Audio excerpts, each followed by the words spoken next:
నోటుకొచ్చినట్టు వాక్కు. పాపం ఆయన చిన్నప్పటి నుంచి అనాథాశ్రమంలోనే పెరిగారంట.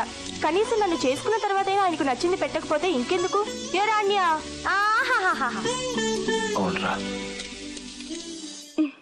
రే అన్యా, కొంచెం హెల్ప్ చేయరా. ఈ జీన్స్ ప్యాంట్ పిండలేకపోతున్నాను. ఏంటే నా ఆడబిడ్డ, నీ మొగుడి బట్టలు ఉతకడానికి నా మొగుడిని పిలుస్తున్నావు? నీకు మరీ ఎక్కువైపోయింది. అయినా ఇప్పుడు అంత అర్జెంట్ గా ఆయన గారి బట్టలు ఉతకడం ఎందుకు? రేపు మా ఆయన వస్తారుగా, మరి ఆయనకి బట్టలు ఉండొద్దు? నీ ఆయన దేశం కాని దేశంలో ఎక్కడో ఉన్నాడంట. రేపెలా వచ్చేస్తాడే? అన్నయ్య లెటర్ రాశాడుగా, ఆయన ఆగలేరే.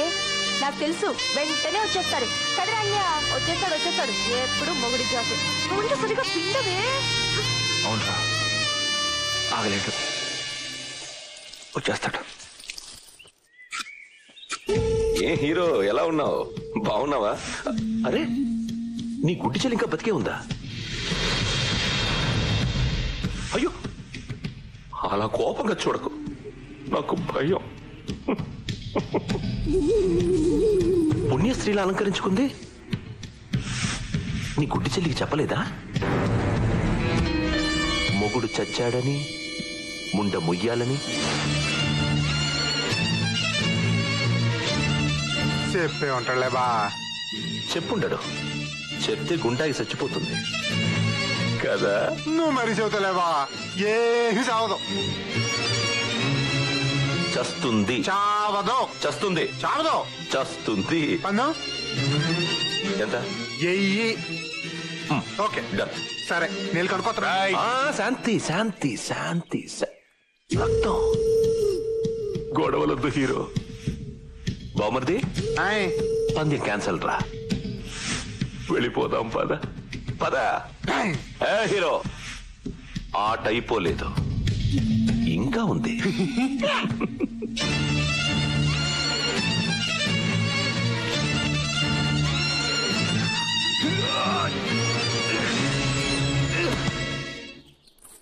అన్యా, ఎక్కడున్నావురా? అమ్మా, ఒరేయ్, నాకు గోరింటాకు పెట్టవా? ఇప్పుడు కాదురా, తర్వాత పెడతానరా నాన్న. ఇవాళ మంగళగౌరి వ్రతం చేసుకుంటున్నానురా. గోరింటాకు పెట్టుకుంటే చాలా మంచిది. తాళిబొట్టు గట్టిగా ఉండాలని గౌరీదేవికి పూజ చేయాలి. ఇది ఆడల విషయంలే. ఏ, ఆ గోరింటాకు మీ అన్నయ్యతోనే పెట్టించుకోవాలా? నేను పెట్టకూడదా? నా పెళ్లికి మా అన్నయ్య నా గోరింటాకు పెట్టాడు. అది మా ఆయనకి బాగా నచ్చింది వసు. ఎంతసేపు మాట్లాడారో దాని గురించి. అన్యా, ఇప్పుడు ఆయన ఏం చేస్తుంటారు? ఈ పాటికి బయలుదేరుంటారంటావా? మొగుడు తప్ప వేరే గొడవ ఉండదా నీకు? నిన్న కాక మొన్న వచ్చాడు, నాకంటే ఎక్కువ అయిపోయాడా? ఏ హీరో బాబా, పిచ్చ కింద నీకు. దాని ఎందుకలా తిడుతున్నావు? అసలు నీకేంటి ఇక్కడ పని? ఎప్పుడు ఇక్కడ పడేస్తావు? బయటికి పో.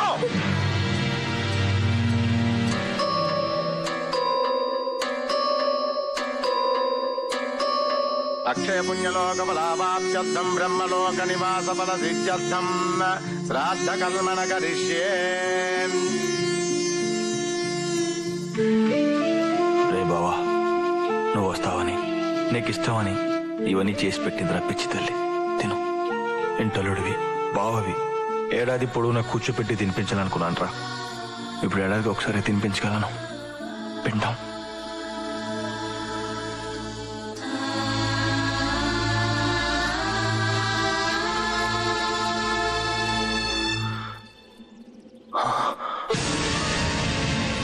నువ్వు ఇక్కడేం చేస్తున్నావు?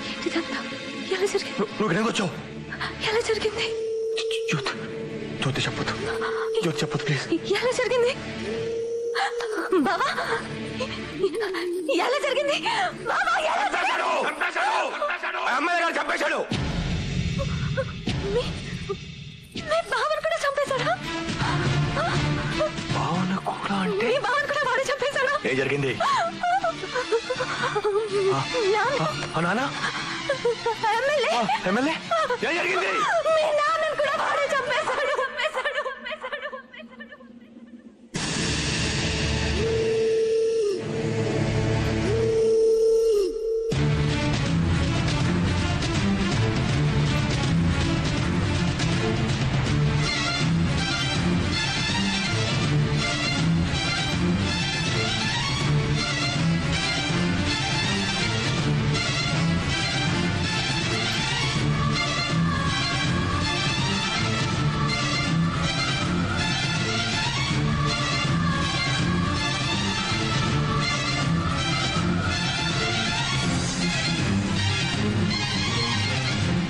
నీకు అసలే కోపం ఎక్కువ. నీకు ఈ విషయం తెలిస్తే నువ్వు ఊరుకోవు. నీకు కూడా ఏదైనా జరిగితే జ్యోతికి దిక్కేవారు బావా. అందుకే చెప్పలేదు. చాలా పొరపాటు చేశాను బావా, చాలా పొరపాటు చేశాను. అప్పుడే చెప్పుంటే ఆ దుర్మార్గుడు ఆ రోజు నీ చేతిలో చచ్చుండేవాడు. ఈ రోజు ఇంత ఘోరం జరుగుండేది కాదు. నా గుడ్డి చెల్లి బాధ్యత నాకు చెప్పావు నాన్న. ఏం చేయలేకపోతున్నాను నాన్న, ఏం చేయలేకపోతున్నాను. ఓహో, ఈ జాగాలన్నీ నా కోసమేనా? అరే నాన్న, జ్యోతి అది కాదురా. ఏరా, నువ్వు ఒక్కడివేనా మిలిటరీ మాధవరావుకి పుట్టింది? నేను పుట్టలేదా? అంటే నేను చేస్తానని భయపడ్డావా? జ్యోతి. ఇప్పుడు మా ఆయన్ని చంపేశారు. ఇప్పుడు నన్ను కూడా చంపేసేదాకా వెయిట్ చేసి అప్పుడు తిరిగి పగ తెచ్చుకుంటావా? ఒక మిలిటరీ వాడి కూతుర్ని, ఒక మిలిటరీ వాడి చెల్లెల్ని, ఒక మిలిటరీ వాడి పెళ్ళాన్నిరా నేనెందుకు చేస్తాను? నా కడుపులో నాన్నున్నాడ్రా, నాన్నని కట్టాడ్రా, నాన్నని కట్టాను, నాన్నలా పెంచుతాను, నా అన్నలా పెంచుతాను. వాడి నాన్నలా సైనికుడిని చేస్తాడ్రా, నేనెందుకు చేస్తాను? నా తండ్రి చావుకి, నా భర్త చావుకి కారకుడైన వాడు బతుకున్నంత వరకు నా భర్తకి కర్మకాండ చేయడానికి వీల్లేదు.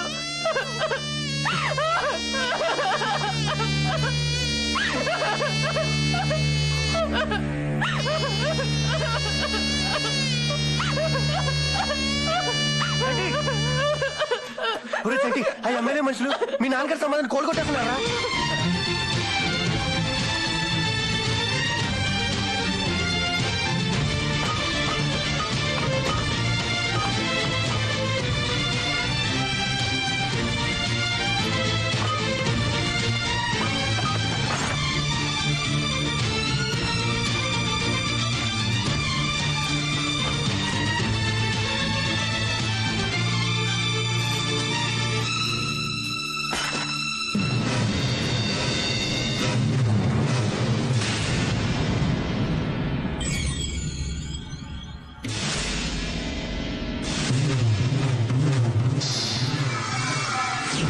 వచ్చేసాడు బావా, బావా వచ్చేసాడు బావా.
నలుగురు అక్కడే ఉన్నాం. మన ఏమి చేయకుండా ఎస్ఐని మాత్రం చంపేశాడు. మన ఎందుకు వదిలేశాడో నాకేం అర్థం కావట్లేదండి. బావా నాకు భయం వేస్తుంది బావా, మళ్ళీ కూడా చంపేస్తాడు. వచ్చేసాడు బావా.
హలో నాన్న, ఏమైంది నాన్న? ఎందుకు ఏడుస్తున్నావు? ఆ మిలిటరీ మాధవ కొడుకు ఎస్ఐని ఎంఆర్ఎం చంపేశాడు నాన్న. మమ్మల్ని కూడా చంపేస్తాడేమని భయం వేస్తున్నా బాబా. నాన్న హలో అల్లుడు గారు, ఆ చంటిగాడిని మర్డర్ కేసులో ఇరికించి ఎన్కౌంటర్ చేయించేద్దాం. మన ఫ్యాక్టరీకి లైన్ క్లియర్ అయిపోతుంది. సర్లేండి, అవన్నీ తర్వాత చూద్దాం. ముందు మీరు అర్జెంటుగా బయలుదేరి హైదరాబాద్ వచ్చేయండి. ఎందుకు మామయ్య? అసెంబ్లీలో ప్రమాణ స్వీకారోత్సవాలు జరుగుతున్నాయి. మంత్రివర్గ విస్తరణలో ఆఖరి నిమిషంలో నీ పేరు చేర్పించాను. మంత్రిగాను ప్రమాణ స్వీకారం చెయ్యి, మిగతా విషయాలు నేను చూసుకుంటాను. ఉంటారు మామయ్య. బామర్ది, అర్జెంటుగా హైదరాబాద్ పోనీ. శాసనం ద్వారా నిర్మితమైన భారత రాజ్యాంగం పట్ల నిజమైన విశ్వాసం విధేయత చూపుతానని భారతదేశ సార్వభౌమాధికారాన్ని సమగ్రతను కాపాడుతానని ఆంధ్రప్రదేశ్ రాష్ట్ర మంత్రిగా నా కర్తవ్యాలను శ్రద్ధతో అంతఃకరణ శుద్ధితో నిర్వహిస్తానని భయం కాని పక్షపాతం కాని రాగద్వేషాలు కాని లేకుండా రాజ్యాంగాన్ని శాసనాలను అనుసరించి ప్రజలందరికీ న్యాయం చేకూరుస్తానని హలో హీరో. ఎమ్మెల్యే కాదు హీరో, ఇప్పుడు నేను మినిస్టర్ని. ప్రమాణ స్వీకారం చెయ్యబోతున్నాను. అది అవ్వగానే నీ సంగతి చూస్తాను. ఒక్క 2 గంటలు ఆగవా హీరో ప్లీజ్? 2 గంటలు నేను ఆగలేను ఎమ్మెల్యే. 2 నిమిషాల్లో నేను ముందుంటాను. రెడీగా ఉండు. హీరో, ఇది మూసేసిన ఫ్యాక్టరీ కాదరా, గోడ దూకి రావడానికి. ఇక్కడికి నీలాంటి అలగా జనాలు రాలేదు. ఇది పెద్దవాళ్ళు ఉండే చోటు. తర్వాత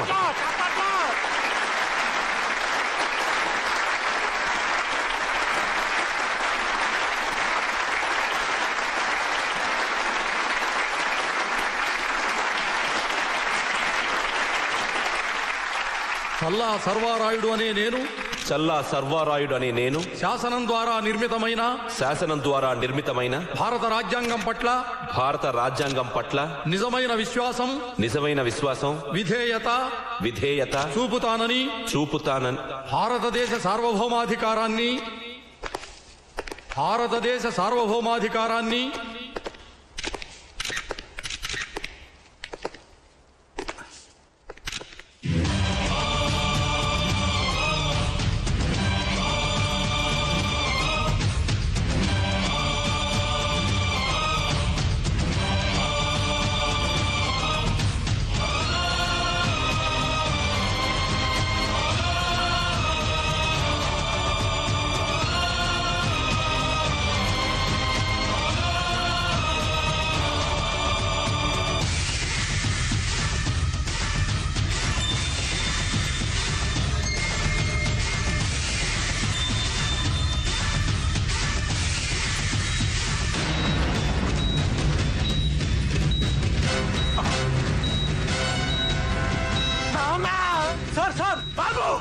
బాంబులు పెట్టాడు ఇక్కడ. కనిపించట్లా? రిమోట్ తన చేతిలో ఉంది. నొక్కాడంటే మొత్తం అందరం ముక్కలైపోతాం.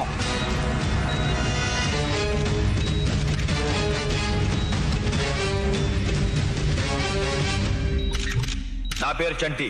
నేను మిలిటరీ మాధవరావు కొడుకుని. మా నాన్న ప్రజల కోసం బ్రతికాడు, దేశం కోసం బ్రతికాడు. గుండాకి చచ్చిపోయాడు. అబద్ధం. చంపేశారు. నా పేరు శేషారావు, మినిస్టర్ని. ఇప్పుడు ప్రమాణ స్వీకారం చేస్తున్న అతను సర్వారాయుడు, నా అల్లుడు. తను చంటి వాళ్ళ నాన్నగారిని చంపేశాడు. వాళ్ళ బావగారిని కూడా చంపేసి వాళ్ళ చెల్లెలి జీవితాన్ని నాశనం చేశాడు. వాళ్ళ పొలాన్ని స్వాధీనం చేసుకుపోయాడు.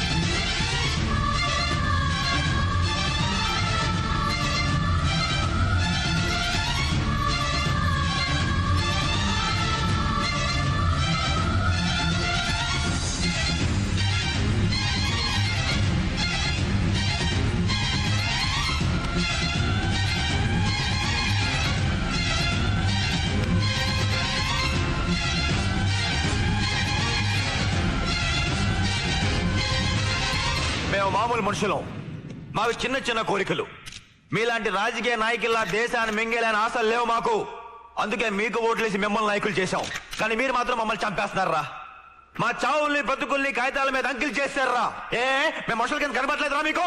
వీళ్ళు మా కుటుంబాన్ని సర్వనాశనం చేసేశారు. వీళ్ళు మా నాన్న చంపినట్టే నేను కూడా వీళ్ళు చంపేవచ్చు, కానీ అది హత్య అవుతుంది. ఏ రాజకీయ బలం చూసుకొని మీరు మా జీవితాలతో ఆడుకుంటున్నారో అదే రాజకీయ బల సమక్షంలో వీడిని చంపడానికి ఇక్కడ దాకా తీసుకొచ్చాను. కాదంటే అక్కడే చంపేసేవాడిని. ఏంట్రా మీ పొలిటీషియన్స్ బలం? మొత్తం దేశం అంతా లెక్క పెడితే ఎంతమంది ఉంటారా? 10,000, 20,000, 30,000? మేము కొన్ని లక్షల సైనికులు ఉన్నాం. అక్కడ మంచు కొండల మీద కూర్చొని దేశం బయట వైపు గురిపెట్టిన తుపాకీలు ఒక్కసారి మీలాంటి నాయకుల మీద గురిపెడితే మీ రాక్షస రాజ్యం ఉండదు, రామరాజ్యం ఉంటుంది.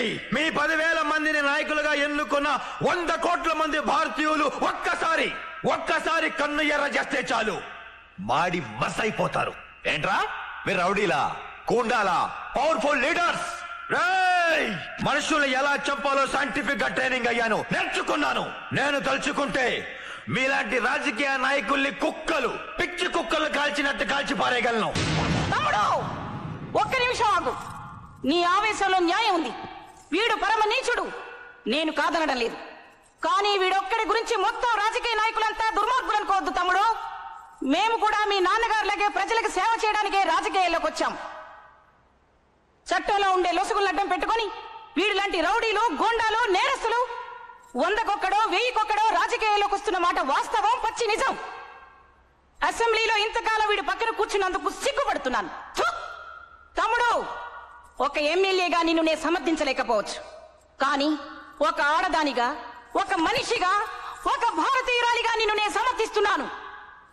వీణ్ణి నేను చంపమని చెప్పడం లేదు. ఒకవేళ వీణ్ణి నువ్వు చంపితే మాత్రం అది హత్య కాదు, శిక్ష అని వ్యక్తిగతంగా నేను సమర్థిస్తున్నాను తమ్ముడు. నేను సమర్థిస్తున్నాను.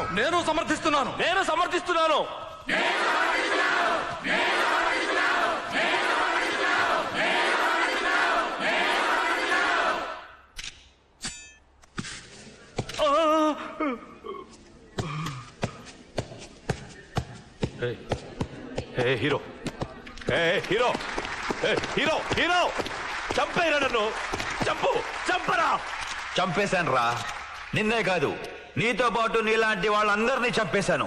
నాలాంటి ఒక మామూలు మనిషి తలుచుకుంటే ఎంత వరకైనా వచ్చి నీలాంటి రాజకీయ నాయకులు కాలర్ పుచ్చుకొని నిలదీయగలడని ప్రపంచం మొత్తం చూపించాను. ఇక ముందు దీని తర్వాత నీలాంటి వెధవ ఒక్కడు పుడితే నాలాంటి హీరోలు వందల మంది పుడతారు. భవిష్యత్తులో నీలాంటి దొంగలకి, హంతకులకి, నేరస్తులకి రాజకీయాల్లో స్థానం లేదు ఉండదు.